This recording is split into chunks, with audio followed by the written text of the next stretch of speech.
السلام عليكم ورحمة الله وبركاته، حبايبي عاملين ايه؟ يا رب تكونوا بخير. كل سنة وانتم طيبين. ربنا يعود علينا وعليكم الأيام كلها بخير يا رب. أنا النهاردة جايبة هو الفيديو ده متسجل بقاله يعني كام يوم ممكن مش عارفة أنزله عشان خاطر أسجل صوت، لأني أنا تعبانة شوية الفترة دي الحمد لله. ف يعني صوتي مش كويس بس خلاص بقى. لما لقيت نفسي مفيش أمل فقلت لا لازم أنزله، فمعلش بقى استحملوني. هنا انا جايبه 3 كرنبات اللي انا وريتها لكم الاول، دي في كوبايه، دي كانت سمكه زينه، كان ابني شبت فيها وكده جبتها له، بس الحمد لله تاني يوم كانت ميته. بس هنا انا جايبه ال3 كرنبات وقلت بقى ايه، نسلقهم ونقطعهم ونحضرهم كده نجهزهم مع بعض وايه وهنشوف دلوقتي في الفيديو احنا هنعمل ايه تاني. هنا طبعا بقورها كده بالسكينة عشان خاطر ايه، اطلع الورق بتاعها. هنا بقورها كده اطلع الورق بكل سهولة عشان خاطر ايه ان انا اعرف اسلقه. هنا كنت حاطة مية على النار حاطة فيها حبة ملح. معرفش ليه يعني احط فيها حبة ملح، بس انا بطبق اللي انا اتعلمته زمان. وبعد كده بقى ايه هفرد، يعني هعمل كل الورق كده هطلعه، وبعد كده ايه احط اسلقه زي ما انا مش فاكره قلت لكم ولا لا. هو في ناس بتغلي الميه وتحط الكرنبايه كلها بعد ما تقورها من النص كده، بتحطها في الميه تتسلق مره واحده. بس انا الصراحه عملتها قبل كده مره وما كررتهاش تاني. هنا بدوق اللي انا ولادي عمالين يقولوا لي هاتي حته هاتي حته، قلت ادوقه يعني استغفر الله العظيم، انا مش عارفه هما بيشبطوا في ايه وبيعيطوا والله. وخرجت بعد كده لقيت بنتي مقطعاه ومفرفطاه في الارض ورميه، يعني تعمل ان هي بتطبخ. فدوقته ما عجبنيش يعني. هنا فردته كله، كان لسه في كرومباية بقى الناحية التانية، او لسه كرومبتين الناحية التانية، دي كانت واحدة بس. وهنا ايه قلت كل ما اعمل حاجة يعني الافضل على ما المية تغلي وكده، واعمل ايه اصبن حبة المواعين اللي انا بطلعهم يعني والاولاد ده طول ما انا واقفة مثلا يا ماما يعني بياخدوا اي حاجة من هنا بناولهم. هنا كنت انا سلقت خلاص الكرنب وكده، انا قطعت المقطع عشان ما يطولش.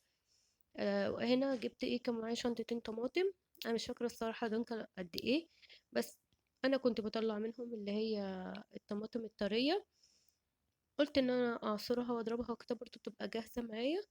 ويعني انا هضرب الطماطم كلها اللي هي الطريه وهشيلها في اكياس، بس هاخد منها طبعا الصلصه بتاعه المحشي اللي انا هعملها محشي يعني. هنا كنت انا عندي بنجر، كانت حماتي لما كانت عندي وكده كانت عامله لي بنجر مسلوق. فانا البنجر ده بقيت استخدمه ان انا احط مثلا على الطماطم. قالوا لي حطيه على الفراوله عشان خاطر الانيميا وكده والحديد. ف... فكويس جدا قوي يعني للانيميا وكده. معلش يا جماعه انا مش بركز انا بقول ايه، لان كل ما اجي اسجل صوت كاني بقول للاولاد ايه يعني اقعدوا ادخلوا واخرجوا عليا كده وتشيقوا يعني. هنا انا بوريكم بالباقي، انا لما بنزل وكده بيتبقى معايا باقي. بجيب بيه اي حاجه، بجيب مثلا علبه تونه بتنفعني، باجيب مثلا عجوة، باجيب كيسان خميرة، باجيب الحاجات دي يعني وكده، ودي الحاجات دي بتتجمع ايه بتنفع بعد كده. هنا انا طبعا وانا كنت بسجل كنت حطيت بقى زيت عشان خاطر هنعمل ايه بقى الصلصة. هنا أنا بقطع كمية الطماطم كلها اللي معايا، ايه يا روحي، كمية الطماطم كلها اللي معايا وكده. وطبعا الطماطم بالبنجر هتغنيكي طبعا عن الصلصة الصناعي والحاجات دي، الصلصة المعلبة يعني. ف... فالبنجر بيديها لون جميل يعني جميل جدا بصراحة بيعجبني. فان شاء الله هفضل اعملها كده على طول. هنا انا حطيت البصلاية وحطيت اسمه ايه، وحطيت حبة زيت عشان خاطر اعمل ايه البصلة بتاعت الصلصة. بس يا جماعة الصوت. بس هنا هضرب بقية الطماطم، هحط بقى ايه يعني. لما تكون الطماطم عندي جاهزة بصراحة بتنفع والله، يعني أنا ببقى قاعدة أنا مش عارفة أنا أعمل أكل إيه، ممكن على آخر لحظة كده أقول إيه لأ أنا أطلع، طب أطلع كيس طماطم وكده وأعمل مكرونة، أعمل مسقعة، أعمل أي حاجة بصراحة بتنفع. هي طبعا أنا الأولاد حواليا لا تفتكروني متخلفة أو يعني كده. فهم الأولاد حواليا فأنا بكلمهم وكده وبنضحك من ورا الكاميرا يعني، هما ورا الكاميرا. طبعا ايسل اللي مقضيها رايحة جاية بنكشها ده، فايه ظبط الاداء يعني. بصعوبة جدا ان ايسل بنتي تسرح، معرفش ليه يعني.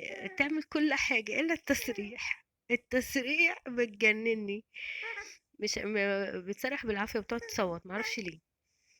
آه بس يعني دي مشكلة، معرفش المشكلة دي عندي ولا عند البنات كلها وهم صغيرين، مش عارفة.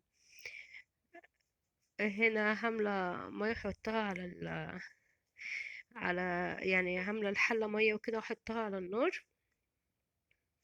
هنسلق بقى بالمرة ونظبط الأكلة بتاعتنا والكلام ده.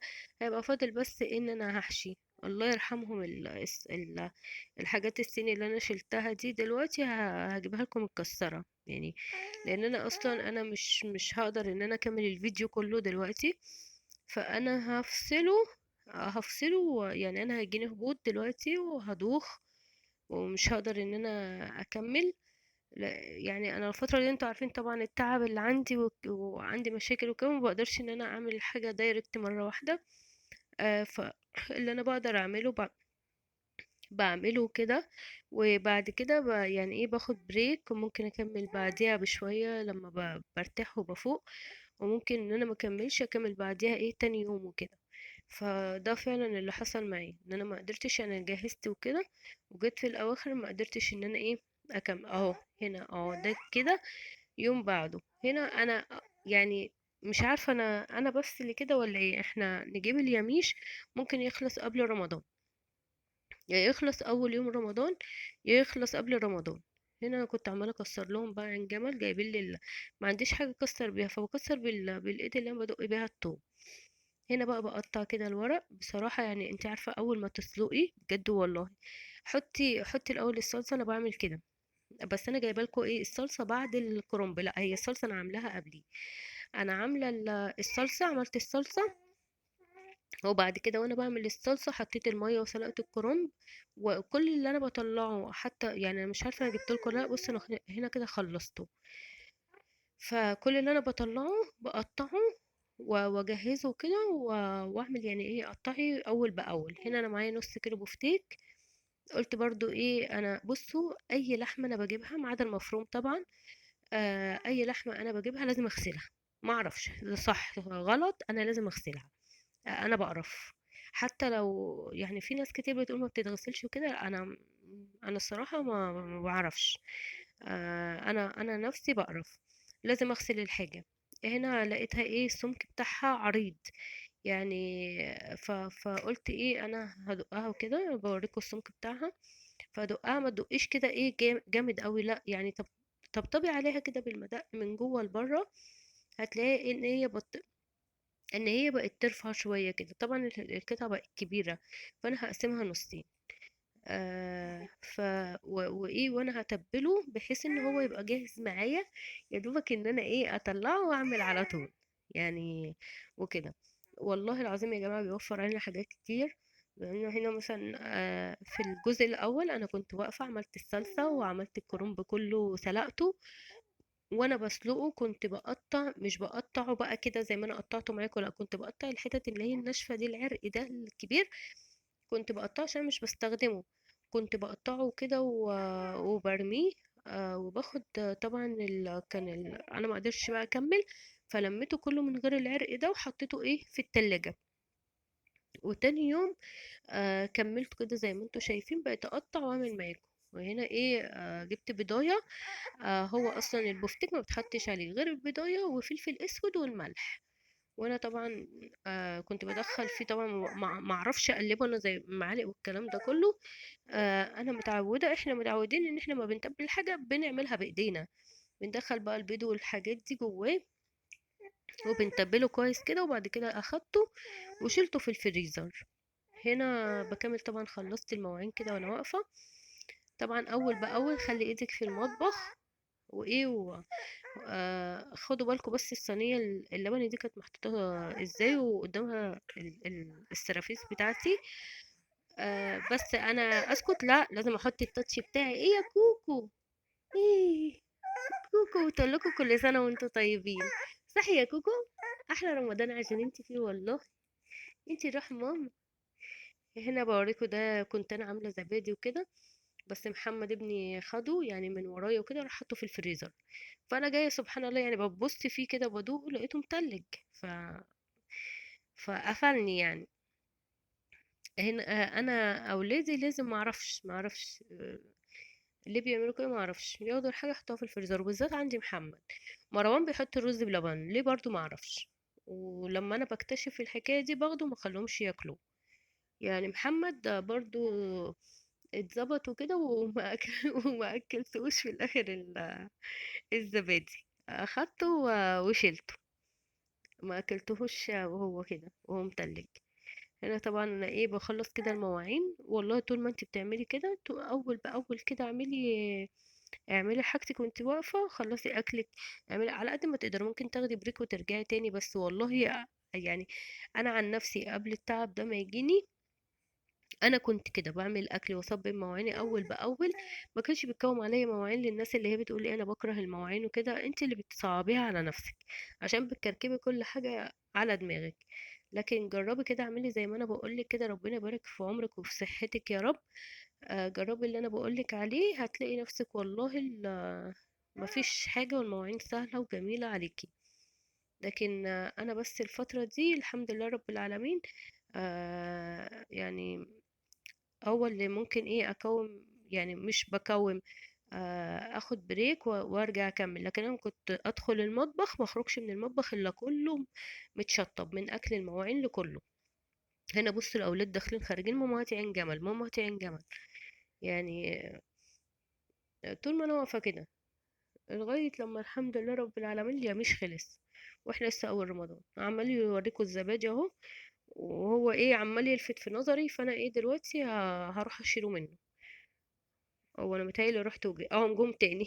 انا بقول لك انا هاخد تمرية. انا هنا خلاص انا كنت بهنج. بصوا بقى التاتش بتاعي لازم يتحط، هخربها دلوقتي. مسكت طبعا السرافيس، كانوا في امان الله محطوطين في امان الله. تعالي يا شيرين حطيهم كده.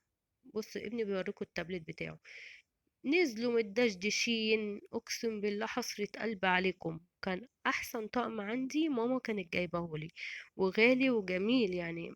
اتحسرت عليه والله. هنا بقول لكم عملت ليمون مخلل. هنا انا خلصت طبعا المطبخ.